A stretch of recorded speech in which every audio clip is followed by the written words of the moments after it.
판검사의 잘못된 법 적용은 누군가에게는 아주 치명적인 결과를 초래하기도 합니다. 이에 판검사의 잘못된 법 적용을 처벌하자는 법 왜곡죄를 신설하는 법안이 새로 발의되었는데요. 법 왜곡죄로 판검사를 처벌하면 어떻게 될지 한번 고민해보는 시간을 가져보겠습니다. 변호사로 업무를 하다 보면 판사, 검사의 판단을 접할 기회가 많은데요.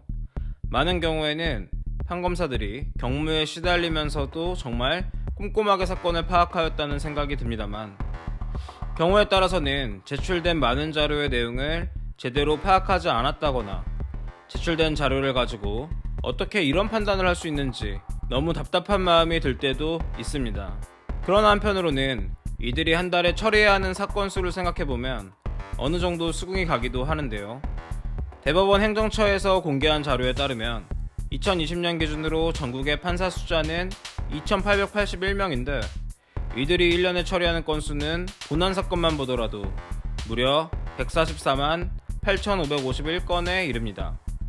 즉, 판사 한 명당 1년에 503건, 한 달에 42건을 처리해야 하는 것인데, 이는 독일 판사가 처리하는 건에 비하면 5배, 일본 판사가 처리하는 건에 비하면 3배 높은 수치라고 합니다.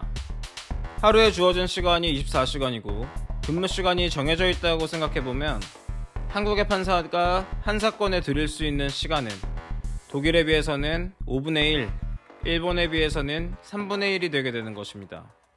이번에 판사 출신 국회의원인 더불어민주당의 최기상 의원은 판사나 검사가 법 왜곡 행위를 해서 판결, 기소 등을 한 때에는 7년 이하의 징역, 10년 이하의 자격정지 또는 7천만 원 이하의 벌금에 처하도록 하는 법 왜곡죄를 신설하는 내용으로 형법 개정안을 대표 발의하였습니다. 그 내용을 보면 증거나 사실관계를 조작한 경우나 공소권을 현저히 남용한 경우뿐 아니라 적용되어야 할 법령을 적용하지 않거나 부당하게 적용한 경우도 법 왜곡 행위로 규정하고 있습니다. 저도 많은 의뢰인들을 변호하고 대리해본 입장에서 판사와 검사가 조금 더 사건에 신경을 많이 쓰고 신중하게 법을 적용하여 억울한 사람이 나오지 않도록 하는 것은 매우 중요하다고 생각합니다. 당연히 판사나 검사가 증거나 사실관계를 조작하거나 특정한 목적을 가지고 편파적인 판단을 내리는 경우는 없도록 해야 할 것입니다. 그러나 한편으로는 앞서 살펴보았듯 한 명당 처리해야 하는 사건 숫자가 매우 많다 보니 아무래도 꼼꼼하게 고민을 할 수 있는 시간은 거의 없다고 볼 수 있는 상황에서 적용해야 할 법을 제대로 적용하지 못하거나 법을 부당하게 적용한 경우를 범죄로 규정하는 것이 타당하다고 할 수 있는지는 의문입니다.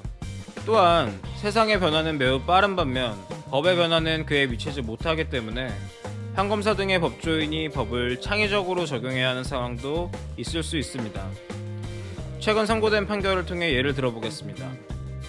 보이스피싱 조직들은 사람을 속여 돈을 받아내는 것도 문제지만 받은 돈을 어떻게 빼돌릴 것인지에 대해서도 많이 고민을 하게 됩니다.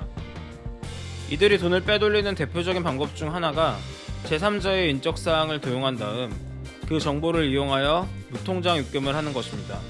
검찰에서는 범죄 조직이 ATM을 통해 무통장 입금을 하는 과정에서 다른 사람 명의와 주민등록번호를 도용하는 행위에 업무방해죄를 적용하여 범죄 조직을 기소하였습니다. 다른 사람의 이름과 개인정보를 입력하는 것이 은행을 속이는 것이고 그로 인하여 은행의 업무가 방해되었다는 그런 논리 구성이라고 보시면 되겠습니다. 이에 대법원은 피고인의 행위가 업무방해죄에서 말하는 위계에 해당하지 않는다는 전제에서 위계에 의한 업무방해죄가 성립하지 않는다고 본 원심 판단을 수긍하였는데요.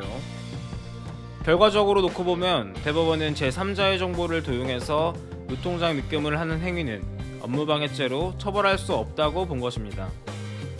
그런데 만일 법 왜곡죄가 신설되게 되면 검사가 업무방해죄로 범죄 조직을 기소한 행위는 법을 부당하게 적용한 경우에 해당하게 되고, 따라서 보이스피싱 범죄 조직을 기소한 검사가 오히려 법 왜곡죄 위반으로 처벌받는 상황이 생기게 되는 것입니다.